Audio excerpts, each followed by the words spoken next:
माठ घडवत असतो तर तेव्हा त्याला काही ते घडवत असताना काही माती लावावी सुद्धा लागते आणि काही माती कोरत सुद्धा. 8वी 9वी या 4 वर्षामध्ये अक्षरशः भाजीपाला विकणे, त्याच्यानंतर बाकी वेगवेगळ्या प्रकारच्या गाड्या लावणे आणि त्यातून आपलं वडिलांसोबत शेतीतली कामे करणे, जसंही सुट्टी राहायची.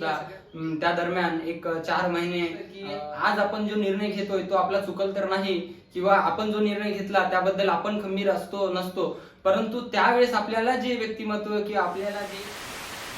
मित्रांनो, सगळ्यांचं मनापासून स्वागत. खूप दिवसानंतर आज आपण इंटरव्ह्यू घेणार आहोत. तर सगळ्यात पहिल्यांदा मी तुम्हाला सांगू इच्छितो की हा इंटरव्ह्यू मराठीमध्ये असणार आहे आणि हा मराठीतला पहिला ब्लॉग राहील माझं, ज्यामध्ये आपण डॉक्टरांशी संवाद साधणार आहोत आणि त्याच्यामध्ये त्यांचे जे अनुभव आहेत ते तुमच्यापर्यंत पोहोचवण्याचा प्रयत्न करणार आहोत. तर शेवटपर्यंत व्हिडिओ बघा. आपण संवाद साधणार आहोत ते आहे डॉक्टर अमोल विठ्ठलराव मुंगले. त्यांनी BMS हा गुरुकुंज मधून केलेला आहे आणि MD काय चिकित्सा हा यवतमाळ मधून त्यांनी पूर्ण केलेला आहे आणि त्याचसोबतच ते ग्रामगीताचार्य सुद्धा आहेत. त्यांनी सध्या हिंगणघाट इथं आपली क्लिनिकल प्रॅक्टिस सुरू केलेली आहे आणि त्यांचं क्लिनिकचं नाव हे श्री ज्योत आयुर्वेद पंचकर्म चिकित्सालय आहे. तर तुम्ही लवकरच त्यांना भेट द्या आणि तुम्हाला उच्च मार्गदर्शन व चिकित्साविषयी मार्गदर्शन करतील. तर संवादासाठी सुरुवात करू. आज तुम्ही माझ्यासोबत इथे उपस्थित आहात आणि MD डॉक्टर झालेले आहात. तर हा प्रवास नेमकं कसं सुरू झाला? सर्वप्रथम आपणा सर्वांचे मनपूर्वक अभिनंदन आणि माझे प्रिय ज्युनियर विशेषतः मिलिंद आणि प्रज्वल या दोघांचे मनपूर्वक अभिनंदन व आभार. त्यांनी मला विशेषतः या गोष्टीसाठी प्रवृत्त केलं की आज राष्ट्रसंतांच्या पुण्यतिथी दिनी 54व्या पुण्यतिथी निमित्त त्याचा मला कॉल आला आणि त्यांनी सांगितलं की डॉक्टर मला तुमचा इंटरव्ह्यू घ्यायचा आहे. आणि हे माझं खरंच अभाग्य की त्यांनी मला आज इथे बसवून ते माझा इंटरव्ह्यू कंडक्ट करत आहे. किंवा आपण आयुर्वेद शिक्षणामध्ये पुढे जात असताना आपल्याला येणाऱ्या अडीअडचणी आणि त्यातून आपल्याला मार्ग कसा सुखकर करता येईल तर याच्याविषयी, जरी मी वयाने कमी असलो, ज्ञानाने कमी असलो, तरी सुद्धा माझ्याकडून जे या माझ्या आयुर्वेदाच्या प्रवासात जे मी अनुभवले, जे माझ्या हातून घडलंय ते मी तुम्हाला नक्कीच काही सुखद अनुभव, काही दुःखद चटके सांगण्याचा मी यातून प्रयत्न करेल. Thank you doctor. आणि खूप सुंदर तुम्ही वर्णन केला, त्याबद्दल धन्यवाद. आणि आम्ही इच्छितो की तुमचा जो प्रवास आहे BMS कडे, हा लहानपणापासून होता की कोणी मार्गदर्शन केलं आणि तुम्ही सरळ प्रवासात वाहून गेले? तसं तर सुरुवात अशी झाली की सुरुवात ही माझी संघर्षमय होती. त्याच्यामध्ये असं होतं की ग्रामीण भागातला खेड्यातला मुलगा आणि 7वी पर्यंतचं शिक्षण हे जिल्हा परिषद उच्च प्राथमिक शाळा परडा येथे झालं. त्यानंतर 7वी पर्यंत म्हणजे एक थोडासा एक म्हणजे बऱ्यापैकी मी नाही पण माझे शिक्षक म्हणायचे की हा मुलगा हुशार आहे, तर घरच्यांनी त्यांच्या शिक्षकांच्या यांनी मग मला 8वी ते 10वीच्या शिक्षणासाठी हिंगणघाट येथे टाकलं. त्याच्यानंतर 11वी 12वीचं माझं शिक्षण हिंगणघाटलाच झालं.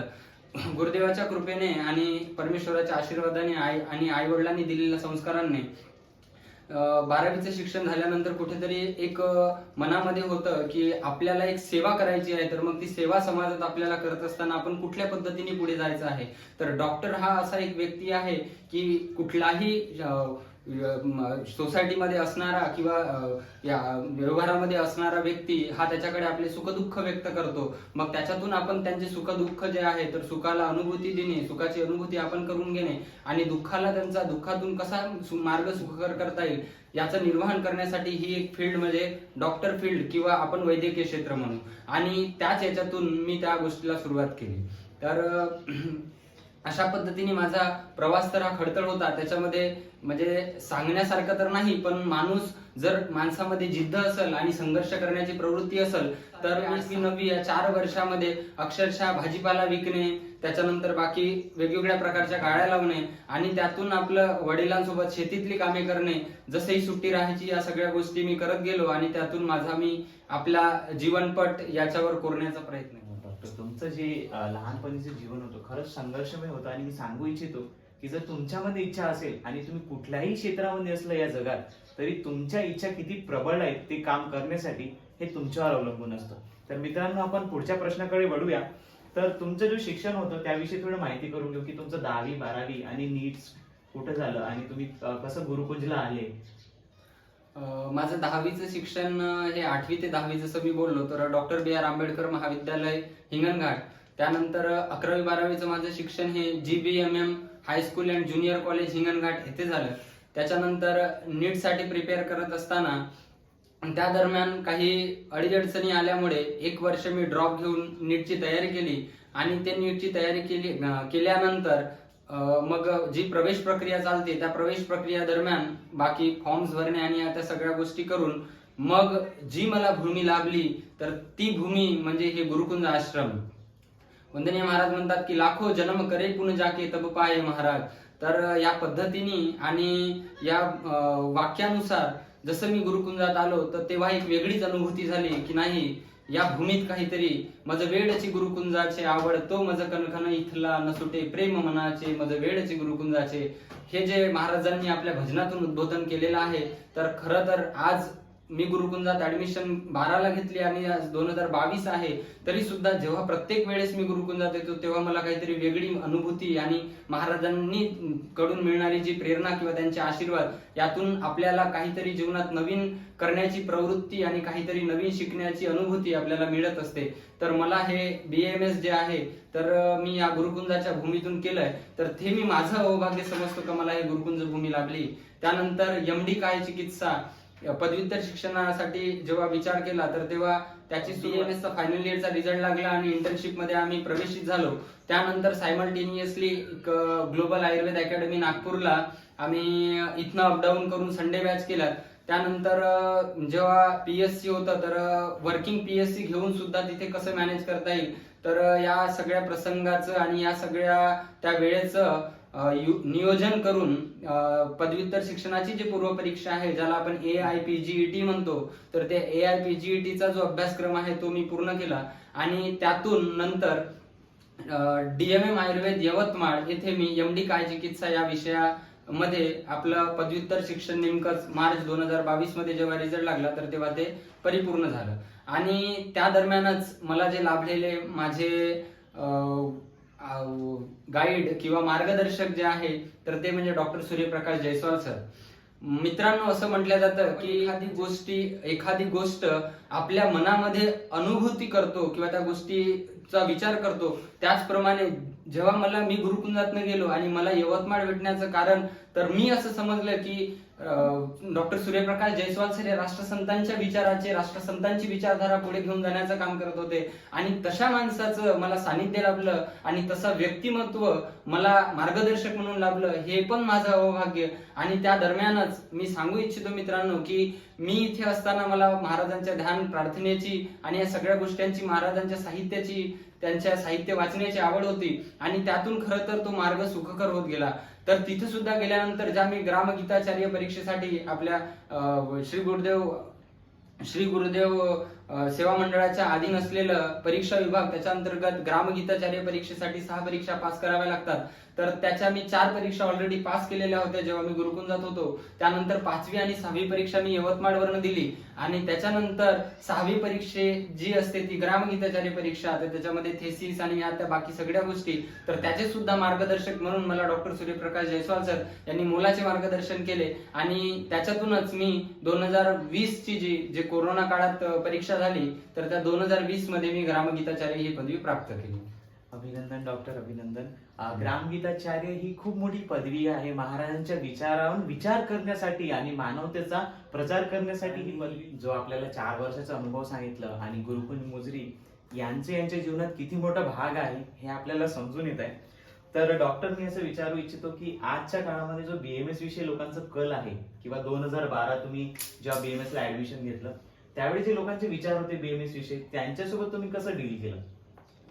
खरं तर जेव्हा आपण एखाद्या विशिष्ट गोष्टीसाठी जेव्हा त्या गोष्टीचं अनुकरण करतो किंवा त्याला मार्गनिर्देशित होतो तेव्हा आपल्या मनाचा किंवा आपल्या बुद्धीचा तो प्रगल्भ विचार असला पाहिजे की मी ज्यात जात आहो आणि जे काही करत आहो तर ते त्या तेवढ्याच सामर्थ्याने आणि तेवढ्याच प्रयत्नांनी मी पुढे जात आहो. समाजामध्ये तुमच्याबद्दल किंवा तुमच्या पॅथीबद्दल लोक काय बोलताय याचं भान आपण किंवा याचं विचार आपल्या मनाशी जास्त न करता लोकांची कामे करू द्यायची आणि आपण आपल्या मार्गाच्या दिशेने मार्गस्थ व्हायचं. जेव्हा असं बऱ्याच लोकांचं आणि बऱ्याच मुलांचं हे असतंय की काय रे बाबा तू BMS ला कसा काय आला, तर नाही मला MBBS भेटलं नाही म्हणून मी BMS ला आलो. परंतु मित्रांनो कसं असतं की जेव्हा आपण BMS ला आलो तर आपल्यासाठी जी नियोजित गोष्ट असते किंवा नियतीला जे मान्य असतं तेच आपल्या आयुष्यात होत असतं किंवा आपल्या जीवनात घडत असतं. मग आपल्याला BMS करायचं होतं हे कदाचित प्रकृतीला किंवा नियतीला मान्य नसेल म्हणून आपण BMS ला आलो, आणि आता आल्यानंतर आपण त्याला कसं पुढे जायचं आणि आपलं जीवन त्याच्यातून कसं घडवायचं हे आपण आपल्या मनाशी निर्धार करूनच पुढे जायला. प्रश्न की समाजातील लोक आपल्या पॅथीबद्दल काय म्हणतात, किंवा मित्रांनो जर आपण विचार केला तर ही आपली पॅथी आजची, कालची किंवा इथून 10 दिवसापूर्वीची किंवा 50 वर्षापूर्वीची किंवा 150 वर्षापूर्वीची अशी नाही. हे आयुर्वेद शास्त्र मित्रांनो अथर्ववेदाचं उपवेद आहे.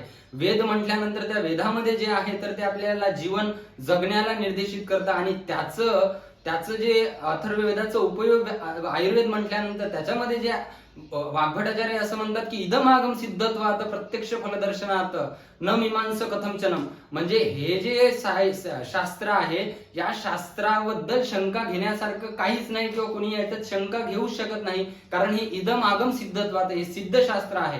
म्हणजे पहिले केलं आणि नंतर लिहिलं. आणि मित्रांनो जेव्हा सुश्रुताचार्य किंवा चरकाचार्य त्या काळात त्वचेचे 7 लेयर सांगून गेले तर तेव्हा आपल्याला आपल्या मनाला किंवा आपल्या स्वतःला प्रश्न विचारण्याची गरज आहे की त्यांची तो दृष्टिक्षेप किंवा त्यांची विचारसरणी काय असेल. म्हणून समाजामध्ये जेव्हा या सगळ्या गोष्टी येत असतात तर उंबरडत असतात, परंतु आपण आपल्या मार्गाने निर्देशित असलं पाहिजे.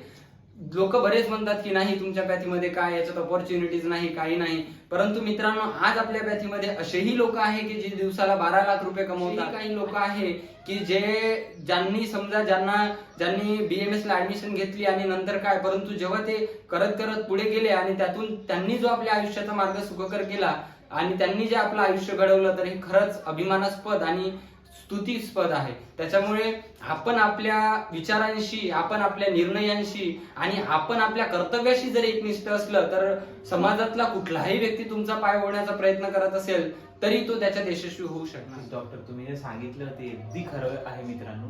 आयुर्वेद हा शास्त्र कितीतरी वर्ष आधी लिहून गेलेला आहे. फरक एवढा आहे की त्यांनी ते संस्कृत मध्ये लिहिलं आणि आजच्या लोकांना ते संस्कृत समजायला थोडं अवघड जातं, आणि लोक मॉडरेशनच्या चक्करमध्ये त्याला थोडं इंग्लिश मध्ये ट्रान्सलेट करून कोणी लिहिलं तर त्यांना ते खूप वेगळं म्हणजे खूप आवडतं. त्यांना वाटतं की हे खूप मोठं रिसर्च आहे. पण विषय हा आहे की जो कल आहे लोकांना समजण्याचा, आयुर्वेदाकडे दृष्टिकोन हा बदलायला हवं, आणि ही सुरुवात तुमच्यापासून नक्की होईल. जसं आम्ही बदललो तसं तुम्ही पण आपले विचार बदलवा आणि येणाऱ्या काळात आयुर्वेदात जे दिलाय त्याला ग्रहण करण्याचा आणि समजून घेण्याचा प्रयत्न करा. तर मित्रांनो आपण पुढच्या प्रश्नाकडे वळूया. डॉक्टर तुम्ही जेव्हा MD साठी लागले त्या टाइमला रिझल्ट लागलं आणि तुमच्याकडे ऑप्शन्स होते की मी आता कुठल्या ब्रांच मध्ये गेलं पाहिजे, तर त्यावेळेस तुम्ही कसं सिलेक्ट केलं की मला या पॅथीमध्ये हे करायचंय? जेव्हा रिझल्ट लागला किंवा त्या दरम्यान कसं असतं की जेव्हा आपण एखादी बिल्डिंग बांधतो मित्रांनो तर तिचा बेस पक्का घ्यावा लागतो, आणि तो बेस घेतल्यानंतरच ती बिल्डिंग आणि ते इमारत त्या शिखराला पोहोचू शकते. तर त्याप्रमाणे पदव्युत्तर अभ्यासक्रमासाठी जेव्हा आपण प्रवेश परीक्षा देतो तर त्याच्यात पण मी हे सांगू शकेल तुम्हाला की जेव्हा आपण त्या गोष्टीला डील करतो तर ते खंबीरपणे डील करायची. बघा कसं आहे की माणसाच्या आयुष्यात त्या दरम्यान काही सुख दुःख येत असतात. सुखापेक्षा दुःख जर आले तर माणूस त्याच्यातून, तर तसं काही ट्रॅजेडिक गोष्टी घडत असतात, तर ती सुद्धा माझ्यासोबत घडली. परंतु मी इथे त्याचं विवेचन नाही करू पाहणार, परंतु त्यातूनही आपल्याला मार्ग कसा काढता येईल आणि त्यातून आपल्याला आपलं मार्गक्रमण कसं करता येईल याविषयी माणसाने सतत कर्तव्यबद्ध असलं पाहिजे.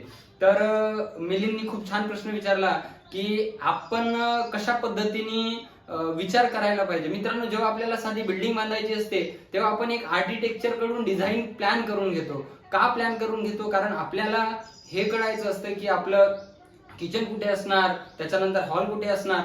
तर या सगळ्या गोष्टी जर आपण ती निर्जीव बिल्डिंग बांधायला जर आपण ते करत असू तर मग आपल्या जीवनामध्ये आपल्याला जर मार्गक्रमण करायचं आहे तर मग त्याच्यासाठी का आपण एक इस्टिमेट किंवा एक प्लॅननी पुढे नाही जायचं. आता राहिला प्रश्न त्याच्यात येणारं यश अपयश, आपण ठरवतो भरपूर की नाही मला ऑल इंडिया इन्स्टिट्यूट ऑफ आयुर्वेदाला ऍडमिशन घ्यायचं आहे किंवा मला महाराष्ट्रातल्या एखाद्या गव्हर्नमेंट कॉलेजमध्ये लागायचं आहे, परंतु ते यश अपयश मित्रांनो होऊ शकतं. आपण प्रयत्न केले परंतु त्याच्यात आपल्याला यश आलं नाही किंवा यश कमी आलं, मग त्याच्याही मध्ये आपण स्वतःला कोसण्यापेक्षा किंवा स्वतःला कोसत बसण्यापेक्षा आपण त्याच्यातून आपल्याला मार्ग कसा काढता येईल हे आपण ठरवलं पाहिजे. जसं मी कुठलाही व्यक्ती जेव्हा प्रिपेअर करतो तर तेव्हा तो गव्हर्नमेंटच्या हिशोबानेच प्रिपेअर करतो, परंतु मग मार्क्स कमी आले किंवा काही आले तर त्यातून थोडंसं एक असा आपल्या मनात एक संकुचितपणा असतो की नाही मी तर या हिशोबाने केलं आणि मला एवढे एवढे मार्क्स आले, परंतु त्याच्यात डगमगायचं काम नाही.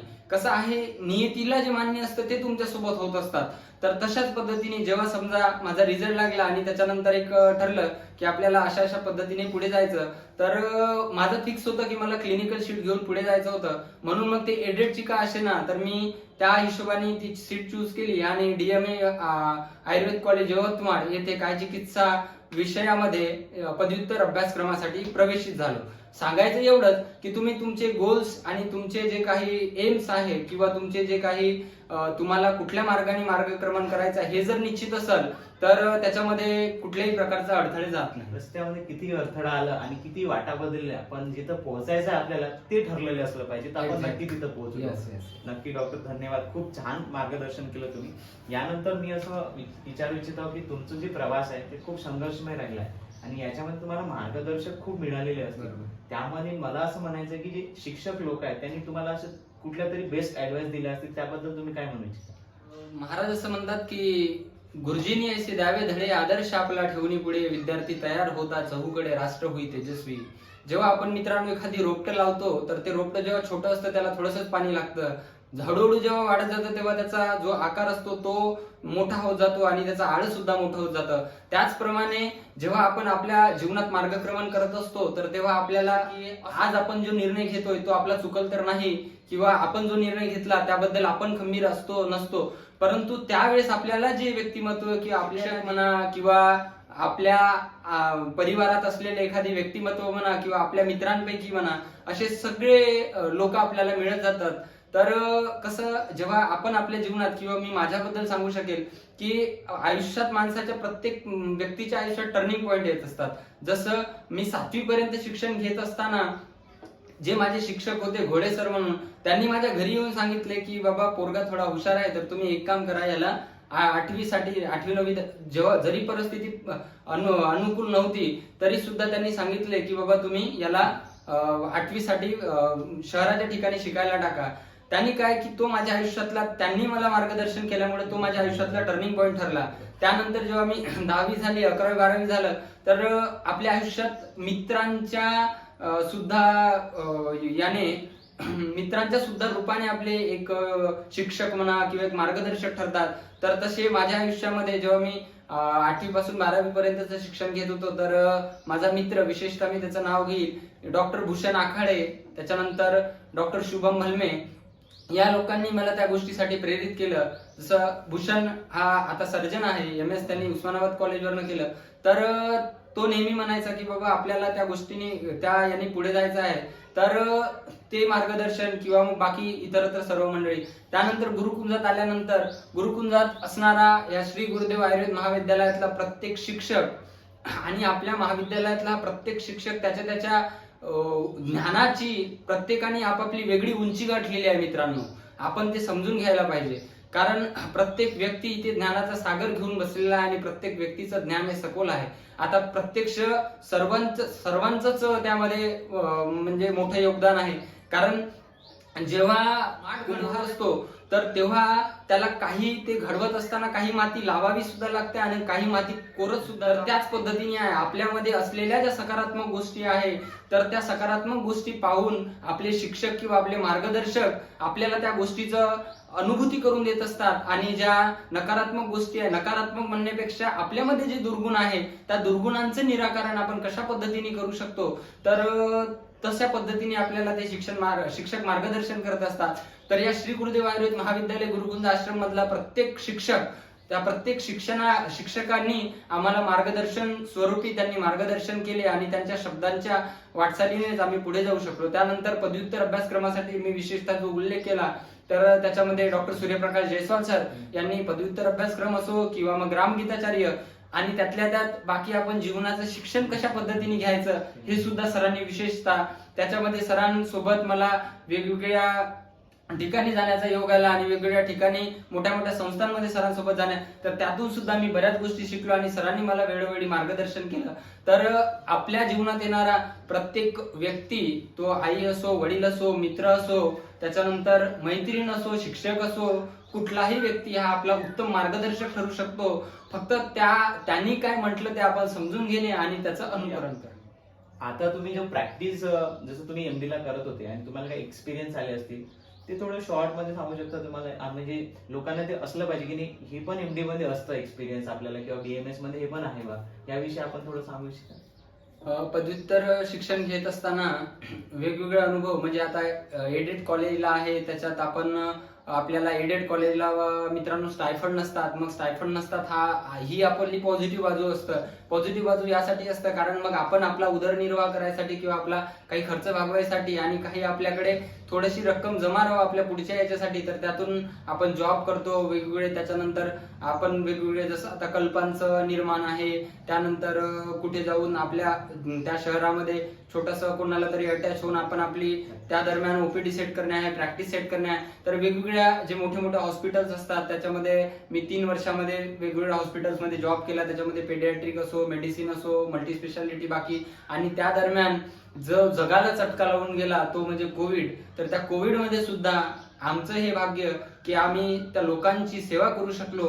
तर यवतमाळ कोविडमध्ये सुद्धा त्या दरम्यान एक 4 महिने सेवा दिली आणि तिथून वेगवेगळे अनुभव मित्रांनो आपल्याला मिळत जातात. जरी आपलं शास्त्र आयुर्वेद शास्त्र असलं तरी त्याला महाराज म्हणतात की अध्यात्म और विज्ञान की सहयोग से सब सुखी. जेव्हा आपण आपल्या आयुर्वेद शास्त्राचं शिक्षण घेत असतो तर त्याला सुद्धा थोडीशी काही नाही काही प्रमाणात मॉडर्न सायन्सची जोड लागतं यासाठी, कारण आपल्याला काही सिद्धांत, काही कन्सेप्ट ते समजून घ्यावे लागतात आणि त्यातून आपण पुढे जात असतो. तर जर अशा पद्धतीच्या आपण काही गोष्टी केल्या तर त्यातनं आपल्याला खरंच काहीतरी शिकायला मिळतं आणि ते आपण आपल्या जीवनात अंगीकारू शकतो. तसं वेगवेगळे, जसं आपण वेगवेगळ्या हॉस्पिटलमध्ये जॉब करतो तर त्याच्यामध्ये आपलं असलेलं त्या गोष्टीची डेडिकेशन किती आहे, त्याच्यानंतर आपण आपलं हॉस्पिटल टाकत असताना किंवा आपण आपल्या हॉस्पिटलला पुढे तिथला स्टाफ, त्यांच्याशी असलेली आपली विचारसरणी, त्यांच्याशी असलेली आपली जुळवाजुळव आणि त्या नातेसंबंधातून आपण पुढे जात असतो. त्याच्यामुळे माझं प्रत्येकाला असं हे राहील की काही नाही काही कुठे ना कुठे, जरी तुम्ही कुठल्याही क्षेत्रात हे करत असेल, कुठल्याही सब्जेक्टमध्ये, तरी आयुर्वेदाचं शिक्षण किंवा बाकी ज्याचा ॲलोपॅथीचा अप्रोच असेल त्याने ॲलोपॅथीचा अप्रोच घेऊन आपण त्या दरम्यान कुठं ना कुठं जॉब म्हणा, कुठं ना कुठं प्रॅक्टिस म्हणा, तर या गोष्टी करायला पाहिजे. त्यातूनच आपण ते आपले एक ज्याला जमापुंजी म्हणतो ती आपण तयार ठेवू शकतो आणि जमवून ठेवू शकतो. डॉक्टर, म्हणजे म्हणायचं झालं की बीएमएस फक्त गावापुरती नसता मल्टी स्पेशालिस्ट हॉस्पिटलमध्ये तुम्हाला अपॉर्च्युनिटी आहे, हे महत्वाचं त्यांना सांगायचं होतं यामधून, असं मला वाटतं आणि ती योग्यच असणार असं. तर पुढच्या प्रश्नाला वळूया डॉक्टर आपण. आता जे बीएमएस करत आहेत विद्यार्थी आणि जे येणारे विद्यार्थी आहेत, आता स्कोप खूप वाढलेला आहे मागच्या 10 वर्षाच्या दरम्यान, तर त्यांना काही मेसेज द्यायचा आहे तुम्हाला की नाही बा तुम्ही डोक्यामध्ये हे ठेवा किंवा हे तुमच्यामध्ये एम असले पाहिजे फर्स्ट इयर पासून? फार छान आणि उत्कृष्ट प्रश्न मिलिंदने विचारला. तर त्याच्यामध्ये आता जसं आपल्या डोक्यात आहे की एवढ्या वर्षात एवढे लोक बीएमएस होतात आणि ते बाहेर पडतात, मग आपल्याला अपॉर्च्युनिटीज कुठून येणार आणि आपण कशा पद्धतीने आपण त्या गोष्टीला पुढे जाऊ. तर मित्रांनो, विशेषतः उल्लेख करेल की 2014 मध्ये जेव्हा आपलं जे आयुर्वेद होतं तर ते हेल्थ मिनिस्ट्रीमध्येच अगोदर यायचं, परंतु जेव्हा 2014ला मोदी कॅबिनेट आली तर त्याच्यानंतर सप्टेंबर मध्ये वेगळं आयुष मिनिस्ट्रीचं गठन झालं आणि त्या आयुष मिनिस्ट्रीचं गठन झाल्यानंतर एक वेगळा निधी किंवा एक वेगळा 10,000 निधी आपल्या आयुष मिनिस्ट्रीसाठी मिळाला आणि त्यातल्या त्यातच आयुर्वेदाशी संलग्नित योग दिवस या नवीन गव्हर्नमेंटने सुरू केला आणि ते सुरू करत असतानाच आयुर्वेदाला आता आपण बघतोय की 2014 पासून तर आजतागत आयुर्वेदाला भरपूर पुढे नेण्याचं काम आणि भरपूर पुढे जात असलेली ख्याती या शासनाने केली. तर त्याच्यामध्ये all India institute of Ayurveda Delhi असो किंवा जयपूरला वेगळा स्वायत्त शिक्षण संस्थेचा दर्जा मिळायचं काम असो किंवा जामनगर मध्ये वर्ल्ड ग्लोबल आयुर्वेदाची एक युनिव्हर्सिटी किंवा रिसर्च सेंटर तिथं हे होण्याचा असो, तर अशा विविध गोष्टी मित्रांनो आजच्या या काळात झाल्या. तर सांगायचा उद्देश एवढाच की जेव्हा आपण त्या गोष्टीला पुढे जात असतो आणि ती गोष्ट करत असतो, तर तेव्हा आपण एवढं ठरवलं पाहिजे की माझं हे मिशन आहे. एखादी संस्था आपण जेव्हा त्या संस्थेचे मिशन आणि विजन बघतो, तर तेव्हा त्यांचं हेच असतं की मला हे माझे उद्दिष्ट आहे, हे माझे संकल्प आहे.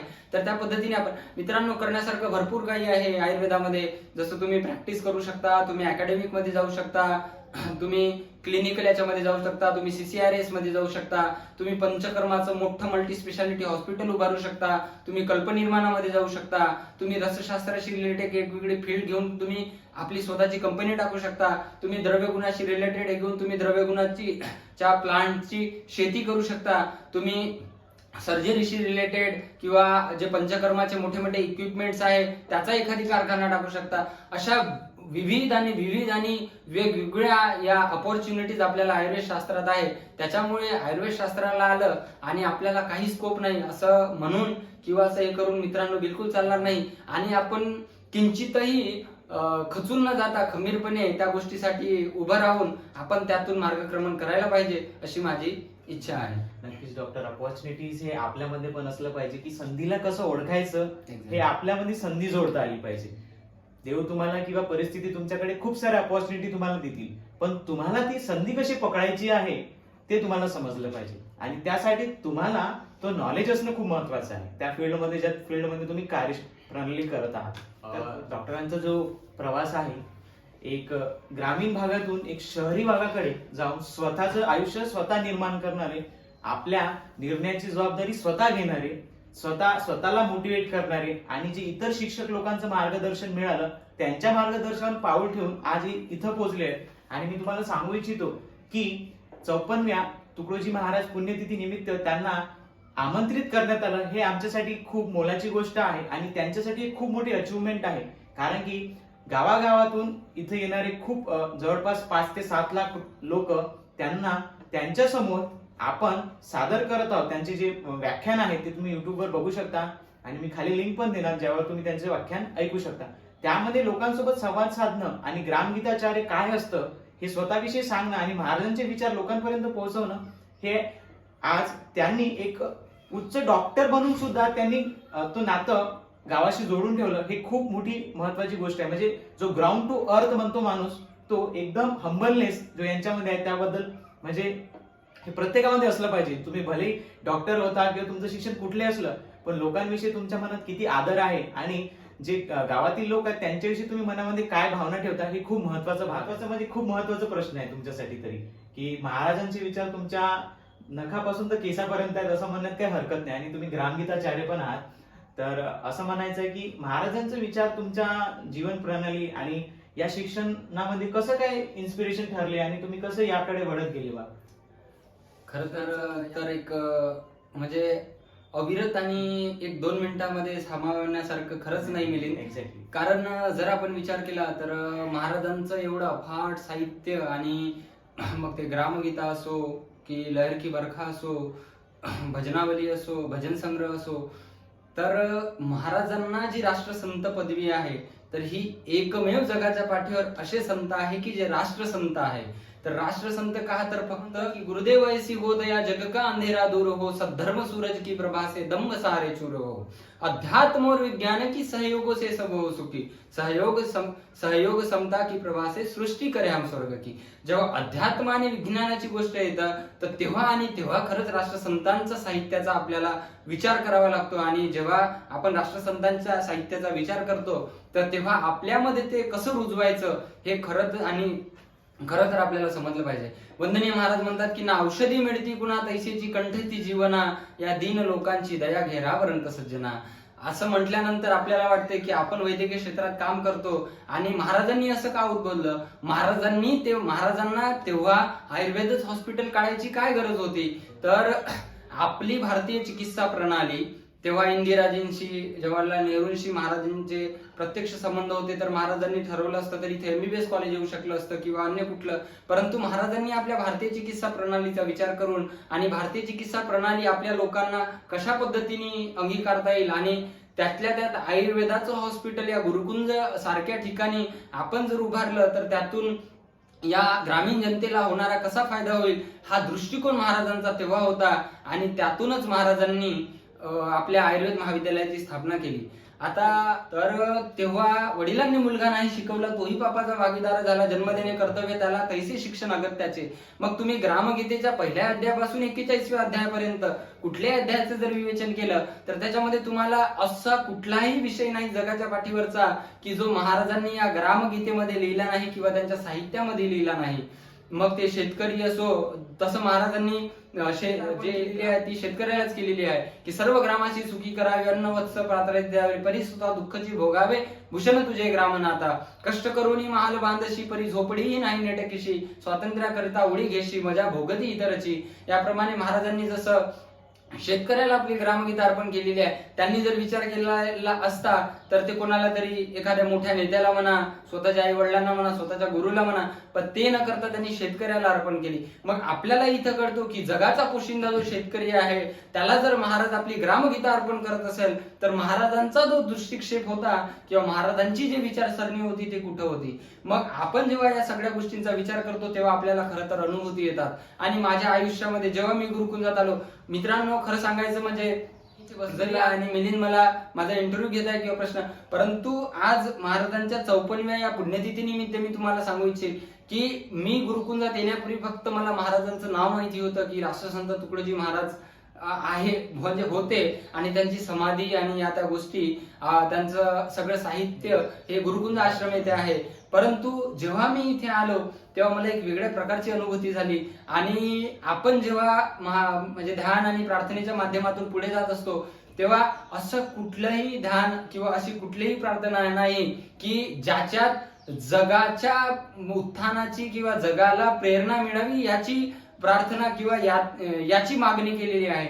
महाराज म्हणतात की हे स्वर्ग संसार हो, या समाजामध्ये या स्वर्गामध्ये राहणारा जेवढेही फक्त मानवच नाही तर पशु पक्षी कीटक हे जे सगळे प्राणी आहेत यांना हे मिळो. त्याच्यानंतर ध्यानाचा जर आपण विचार केला, आओ सभी मिल जाए के प्रभु ध्यान धरेंगे, सबका भला करो यही आवाज करेंगे. म्हणजे फक्त माझ्यासाठीच मी नाही तर तुम्ही सर्वांचं भलं करावं आणि सर्वांचं जर विचार केला तर तुझमे नाहीये पंत बिना जात बिना देश भी तू है निरामय एक रस आहे व्याप्त विहरुशेष भी. आपण जर गुरुकुंजामध्ये बघितलं तर त्या अधिष्ठानावर मित्रांनो कुठल्याही प्रकारची मूर्ती किंवा कुठल्याही प्रकारचं कुठल्याही देवाची मूर्ती नसते किंवा कुठल्याही देवाचा फोटो नाही, तिथं अधिष्ठान ठेवलेलं आहे.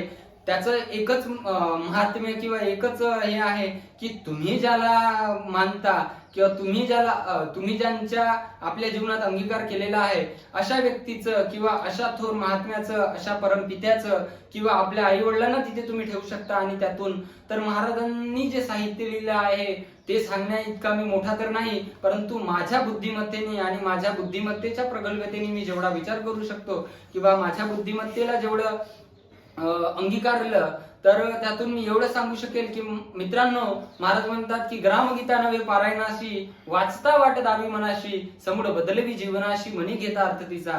आणि मित्रांनो खरंच मी एवढं सांगू इच्छेल की जर तुम्ही गुरुकुंजात शिक्षण घेत आहात तर हे तुमचं अहोभाग्य आहे की तुम्ही गुरुकुंजात शिक्षण घेत आहात. वंदनीय महाराजांनी स्थापित केलेल्या श्री गुरुदेव आयुर्वेद महाविद्यालय गुरुकुंज आश्रमातून तुम्ही शिक्षण घेत आहे. कारण महाराज म्हणतात, मी अगोदर बोलल्याप्रमाणे, लाखो जन्म करे पुण्य जाके तब पाय महाराज. आपले लाखो जन्माचं पुण्य असेल मित्रांनो की आपल्याला गुरुकुंज ही भूमी लाभली, महाराज लाभले, महाराजांचं साहित्य लाभलं, ध्यान प्रार्थना यासारख्या गोष्टी लाभल्या.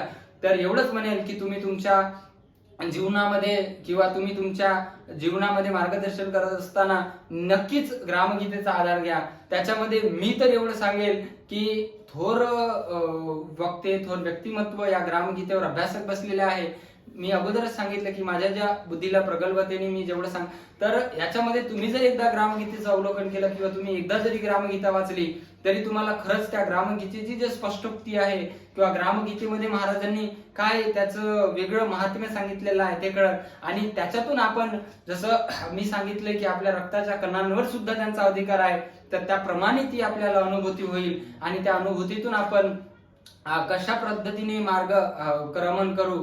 महाराज वेगवेगळ्या विषयावर बोलत असताना असं महाराजांनी सेवा सामर्थ्य अध्याय असो, जीवन शिक्षण अध्याय असो, वेगवेगळ्या प्रकारचे अध्याय, त्याच्यानंतर ग्रामनिर्माण कला असो, ग्राम आरोग्य असो, महाराजांनी असं म्हणतात की 4थी पास शिकलेला माणूस एवढं विवेचन कसं करू शकणार? महाराज म्हणतात की प्रातःकाळाची आरोग्यदायी हवा सदा सर्वदा मानवते जीवा प्रसन्नता ते ऋतू ते दवा सर्व प्राणी मात्रांशी. आयुर्वेदाची जर आपण याला सांगड घालायची झालं तर आपण म्हणतो की ब्रह्ममुहूर्तावर उठायचं आणि दिनचर्येचं पालन केलं, दिनचर्येचं पालन करायचं. महाराज म्हणतात की जर दिनचर्या प्राकृत असेल तर आपलं आयुष्य सुखकर जातं आणि या गोष्टी. मग एवढा प्रगल्भ विचार आणि एवढं थोर विचार हा कोणी साधा महात्मा किंवा साधं व्यक्तिमत्व मित्रांनो देऊ शकत नाही. म्हणून आपल्याला ती अनुभूती व्हायला पाहिजे आणि ते आपल्याला कळायला पाहिजे की महाराज हे खरंच एक म्हणजे देहरूपी एक व्यक्ती नव्हते, तर ती एक वेगळी दैवी शक्ती होती की ते या देहरूपाने इथे गुरुकुंजात एवढ्या लोकांना एकत्र करण्याचं आणि एवढ्या गुरुकुंजात होण्याचं खरंच आपलं भाग्य की आपण या गुरुकुंजात खरंच शिक्षण घेतोय. तर ते खरंच प्रेरणादायी आणि खरंच मोठं आहे की सांगाल तेवढं कमी. मी अगोदरच बोललो. तर अशा पद्धतीने मित्रांनो आपण महाराजांचं साहित्य आपल्या जीवनात अंगीकारा एवढीच मी इच्छा बाळगते. आयुर्वेदाचे 2 प्रयोजन आहेत, स्वास्थ्य स्वास्थ्य रक्षण, आतुरस्य विकार प्रशमच्च. आणि आयुर्वेदाची जी स्वस्त व्याख्या आहे, समदोषा समग्निश्च समधातु मलक्रिया प्रसन्न आत्मे इंद्रिय मन स्वस्त्या इत्याभिधीयते. हे जे महाराजांचे विचार ग्रामगीतेमध्ये त्यांनी लोकांपर्यंत सोप्या भाषेमध्ये पोहोचवण्याचा जे प्रयत्न केलाय आणि एक वैद्यकीय क्षेत्रामध्ये असणाऱ्या व्यक्तीवर एक महाराजांचा किती प्रभाव असू शकतो आज हे आपण ओळखलेलं आहोत. आणि मित्रांनो खरं सांगायचं तर आम्ही पण एक खेड्यामधलेच आहोत. आमच्या गावामध्ये पण महाराज येऊन गेलेले आहेत, जसं तुमच्या गावामध्ये पण आले असतील. आणि त्यांनी जो भ्रमण केलेला आहे आणि जो प्रचार केलेला आहे आणि प्रत्येक लोकांसोबत एक वेगळं नातं केलेलं आहे याचा वैद्यकीय क्षेत्रामध्ये खूप आहे. म्हणजे आज लोक महाराजांच्यामुळे त्यांना जे वैद्यकीय सेवा मिळतो हे महाराजांचीच प्रतिरूप आहे असं ते लोक समजतात आणि ते योग्य पण आहे.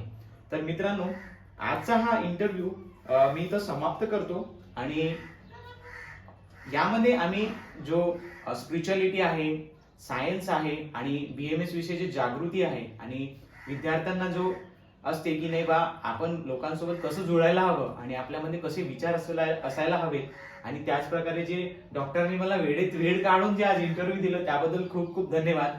आणि समोरच्यासाठी मी लास्ट त्यांना विचारतो की जे त्यांचं क्लिनिक आहे त्याबद्दल थोडं सांगाल तर नक्की आम्हाला नेक्स्ट टाइम व्हिजिट करायला सोपं होईल. नक्कीच.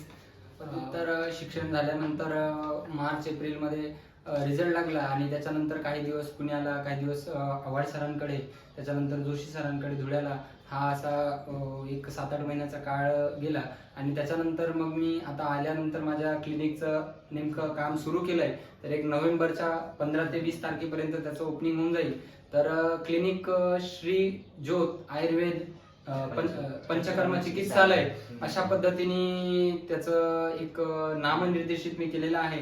आणि ते जे आहे तर ते हिंगणघाट जिल्हा वर्धा जे तालुका प्लेस आहे तर तिथे आहे. त्याच्यामध्ये वेगवेगळे सर्व प्रकारचे पंचकर्म आणि सर्व प्रकारच्या शमन औषधी, त्यातल्या त्यात बेसिकली सर्व प्रकारच्या आपल्या शरीराचे, मनाचे, मानसिक आजार, त्यानंतर आयुर्वेदामध्ये असलेल्या वेगवेगळ्या जसं गोष्टी, स्वर्णप्राशन असो किंवा बाकी वंदेतन विवरण असो, या सगळ्या गोष्टींचं एक अनुसरण, या सगळ्या गोष्टींना अनुसरून मी माझ्या परीने तिथे एक परिस्थापित करण्याचा एक छोटासा प्रयत्न केलेला आहे. तरी येणाऱ्या 15-20 दिवसात, 1 महिन्यामध्ये तिथलं काम पूर्ण होऊन मी वंदनीय राष्ट्रसंत तुकडोजी महाराजांच्या आशीर्वादाने आणि आई वडिलांच्या प्रेरणेने आणि आपणासारख्या मित्रपरिवाराच्या एक मनोभावनेने किंवा तुमच्या आशीर्वादाने म्हणा किंवा तुमच्या सोबतीने ते श्रीज्योत आयुर्वेद पंचकर्म चिकित्सालय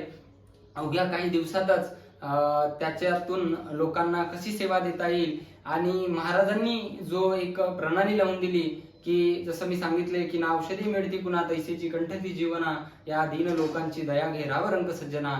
तर या अनुभूतीने आणि या विश्वासाने आणि या प्रेरणेने मी नक्कीच माझ्या जीवनात मार्गक्रमण करण्याचा प्रयत्न करेल. आणि नक्कीच आपण सुद्धा, मी काही एवढा मोठा व्यक्ती नाही किंवा खूप मोठं हे सुद्धा नाही, काम सुद्धा नाही किंवा कार्य नाही, परंतु त्यांनी मला बोलवलं आणि त्यांनी माझा इंटरव्ह्यू कंडक्ट केला. शब्दरूपी जरी एक व्हिडिओ तयार झाला तरी मी अगोदरच सांगितलंय की माझ्या प्रगल्भतेच्या आणि माझ्या बुद्धिमत्तेच्या हिशोबाने मिलिंदनी जी प्रश्नांची एक प्रश्नावली तयार केली होती तर हे माझ्यासाठी टास्कफुल काम होतं, परंतु मिलिंदच्या सोबतीने हे मला सोपं गेलं.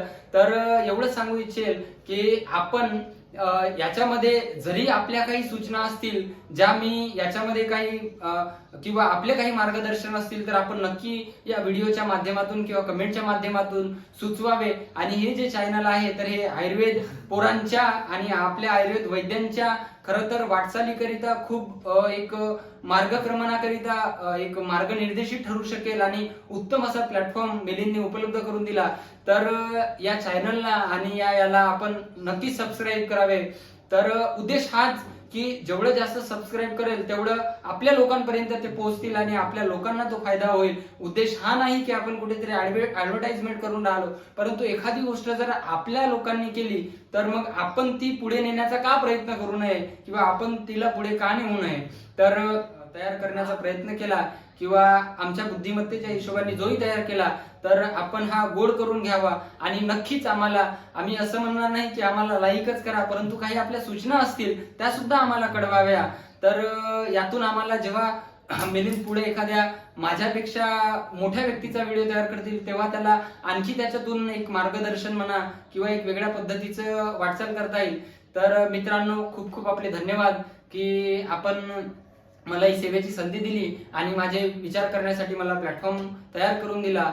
आपले मनपूर्वक आभार आणि पुन्हा एकदा आपले मनपूर्वक धन्यवाद. असंच समोर जर तुम्हाला इंटरव्ह्यू बघायचे असतील आणि बीएमएस क्षेत्रातील काही नामांकित आणि जे आपल्या परिस्थितीला ओलांडा घालून सुद्धा चांगल्या स्थितीमध्ये आहेत, त्यांच्याविषयी जर तुम्हाला जाणून घ्यायचं असेल, तर तुम्हाला जे काही प्रश्न जाणायचे आहेत ते मला कमेंट बॉक्समध्ये टाईप करावं. आणि कोणाचा इंटरव्ह्यू घ्यायचा आहे किंवा आपल्या जवळचे व्यक्ती सुद्धा असे असतील तर मला नक्की कमेंट करून सुचवावा. आम्ही नक्की त्यांच्याशी भेट घेऊ आणि तो इंटरव्ह्यू तुमच्यापर्यंत पोहोचण्याचा प्रयत्न करू. धन्यवाद. जय गुरु. जय गुरु.